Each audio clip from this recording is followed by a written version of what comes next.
Baik. Bismillahirrahmanirrahim. Assalamualaikum warahmatullahi wabarakatuh. Perkenalkan, kami dari kelompok 17, Capstone Project dari kelas Holmes. Kami di sini akan mendemokan mengenai proyek kami, yaitu mengenai AI Based Fraud Detection System. Nah, untuk kelompoknya, di sini kami terdiri dari 3 anggota. Yang pertama, saya sendiri ada Surya Alvin Mauludin, kemudian ada teman saya, yaitu Vicky Arwijaya dan Iyas Abdurrahman. Mungkin langsung ke penjelasan pertama, yaitu mengenai urgensi masalah. Urgensi dari permasalahan. Fraud dapat merugikan berbagai aktivitas kontrol, mengingat sebelum adanya kemajuan mengenai kecerdasan buatan, segala aktivitas pendeteksian kecurangan atau biasa disebut fraud masih dilakukan secara manual, yang berarti memungkinkan adanya metode yang kurang terkontrol dan berdampak terhadap kurangnya efektivitas serta efisiensi suatu metode yang berlaku, mempengaruhi waktu, informasi, kegagalan, ketidakmampuan, sehingga berpengaruh terhadap hasil audit yang kurang sesuai dengan bisnis yang bekerja dengan basis pelanggan yang beragam, global, dan terutama sistem pengelolaan digital. Di mana tentu untuk bekerja dalam bisnis dibutuhkan seperangkat fakta dan aturan untuk memanipulasi suatu data tersebut, sehingga perlu adanya layanan AI teknologi memilah-milah untuk membuat keputusan, menyerupai kecerdasan manusia yang dapat diterapkan sebagai solusi menyatakan suatu kondisi. Perlu penyusunan rule base yang berperan sebagai presisi model. Pada tahap pengambilan keputusan ditentukan berdasarkan rancangan yang terbentuk. Kemudian, untuk solusi yang diusulkan akan dijelaskan oleh teman saya, yaitu Vicky Arwijaya. Kepada Vicky, saya persilahkan. Kayak mungkin bisa dilanjut slide-nya. Ya, untuk solusi yang diusulkan kelompok kami, permasalahan fraud atau kecurangan yang ada pada komputer sistem pendeteksi fraud dengan menggunakan kecerdasan buatan, kelompok kami mengusulkan berupa dengan menggunakan AI-based fraud detection system, yaitu di mana sistem ini akan bisa mendeteksi apakah sebuah transaksi tersebut fraud atau tidak dengan menggunakan pendekatan machine learning. Tools akan digunakan merupakan tools yang ada di cloud seperti Azure SQL Database, penyimpanan, SQL Server, dan Azure Machine Learning. Mungkin lanjut. Oh ya, sebelum ini kita akan membahas untuk demo terkait proyek kami. Mungkin untuk demo akan dipersilakan untuk Saudara Iyas untuk mempresentasikan demo dari proyek. Oke, saya akan mempresentasikan pipeline yang sudah kami kerjakan.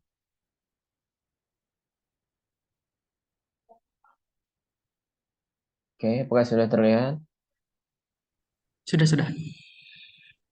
Ya, di sini pipeline kami diawali dari data aset. Data aset ini merupakan data yang diambil dari database yang sudah kami buat sebelumnya.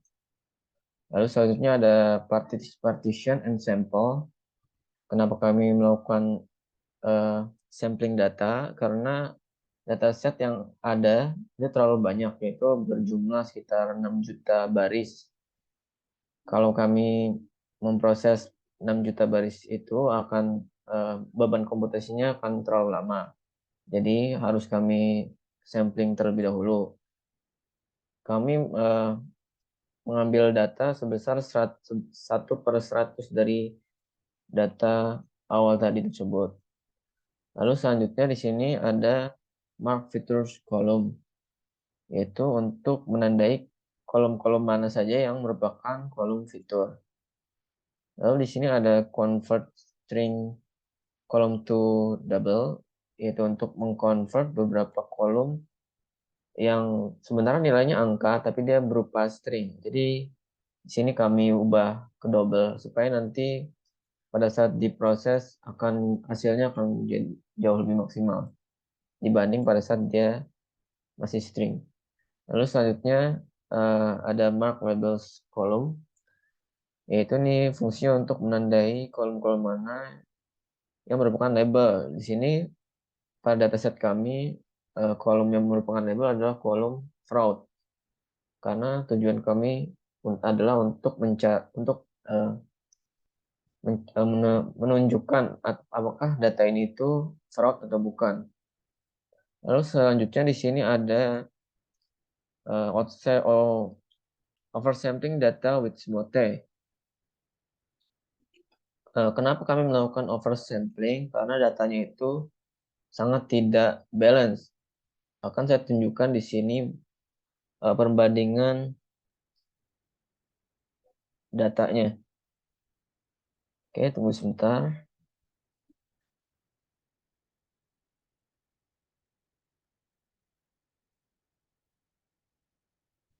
Ya, memang agak lama karena datanya juga agak banyak. Oke. Ya, kita lihat di sini pada ini adalah kolom-kolomnya. Kita lihat di sini pada kolom fraud untuk yang label 1 itu ada sekitar 9.000. Ini dari 10.000 data, 10.000 baris ya. Dari 10.000 baris yang diambil itu ada 9.932 data yang berlabel 0 dan hanya ada 68 data yang berlabel 1. Ini kan artinya sangat tidak seimbang antara data yang berlabel 0 dan data yang berlabel 1.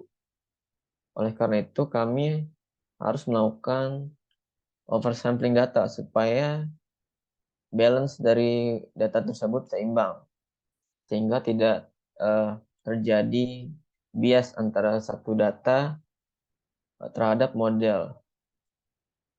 Lalu selanjutnya ada select column choose. Di sini kenapa kita harus memilih kolom?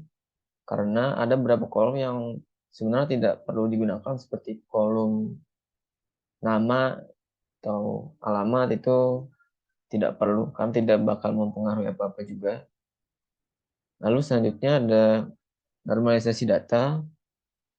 Ini fungsinya untuk menyamakan range data berupa angka. Jadi kolom-kolom yang berupa double tadi, range nilainya kan ada yang misalkan ada yang nilainya itu ribuan, ada yang nilainya itu berupa satuan, ada yang puluhan. Nah, itu juga kalau tidak disamakan nanti hasilnya jadi kurang bagus karena terjadi bias. Jadi kita samakan nanti range-nya dari 0 sampai 1 gitu.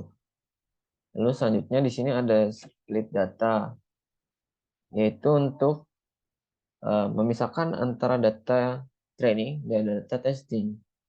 Data training ini akan kita gunakan nantinya untuk melatih model.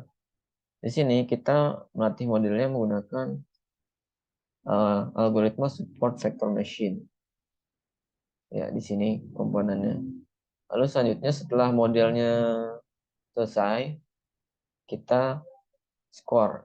Score model ini maksudnya adalah kita itu memasukkan data testing tadi ke model dan membandingkan hasilnya dengan label bawaan yang ada di data testing tersebut. Bisa jadi label yang diberikan oleh model itu berbeda dengan label yang ada pada data yang sudah ada sebelumnya. Lalu selanjutnya ada mark labels column, yaitu untuk kembali menandai kolom yang merupakan labels, karena kalau tidak dilakukan proses ini dan langsung ke evaluate model nanti akan terjadi error. Jadi di sini kami harus menambahkan kembali komponen ini. Lalu terakhir ada evaluate model.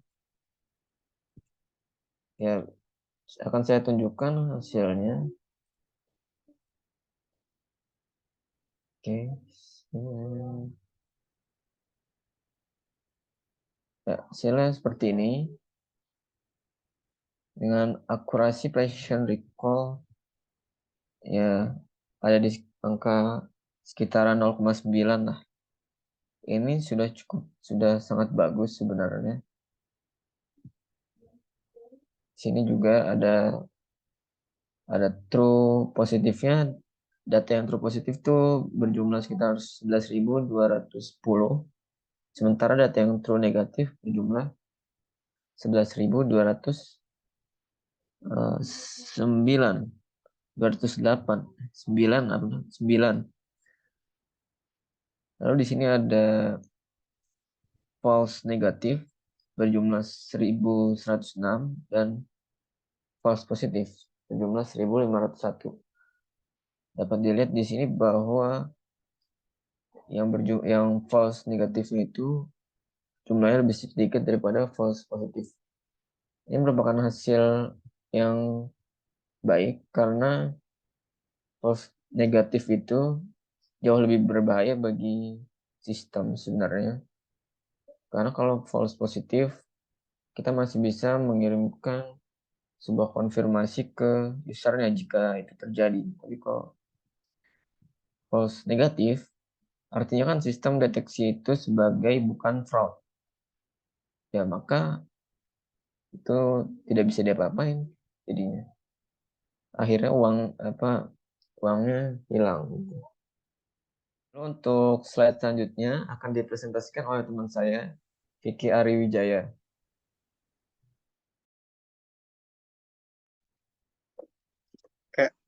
Mungkin bisa di slideshow.